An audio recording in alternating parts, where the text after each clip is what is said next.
Ilang mga parke at pasyalan sa Baguio City na isinasailalim sa rehabilitasyon, inaasahan na magbubukas ngayong taon. Kung kasama ba dyan ang sikat na Burnham Lake, alamin sa sentro ng balita ni Jezreel Kate Lapizar ng PTV Cordillera.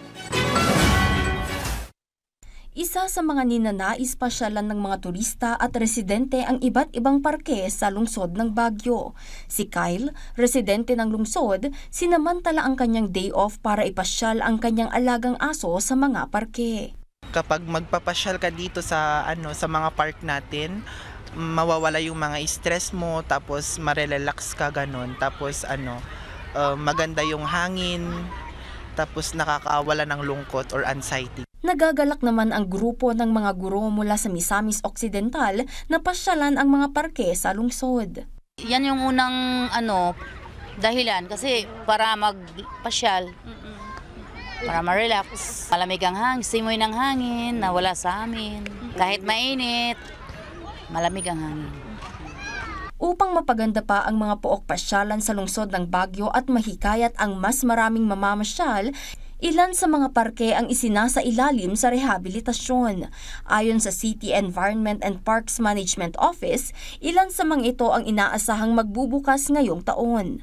Tapos na ang program of work ng contractor sa Sunshine Park. Kinakailangan na lamang itong madagdagan ng picnic table at iba pang installations mula sa mga local Baguio artists. After the installation, probably we could open in this April. I-schedule lang namin yung opening niya probably third week of April. Tapos na rin ang art installation at nasa phase 4 na ang arboretum sa Botanical Garden at inaasahang bubuksan ito ngayong taon. Gayon ding patapos na ang rehabilitasyon ng Ibaloy Park at nasa 80 to 85% completion na. May mga installation na lamang na dapat ilagay, maging ang landscaping at gusaling dapat na lamang tapusin. Samantala, inaasahang matatapos ang Phase 1 sa redevelopment ng isa sa pinakasikat na pook pasyalan sa lungsod, ang Burnham Lake sa buwan ng Hunyo.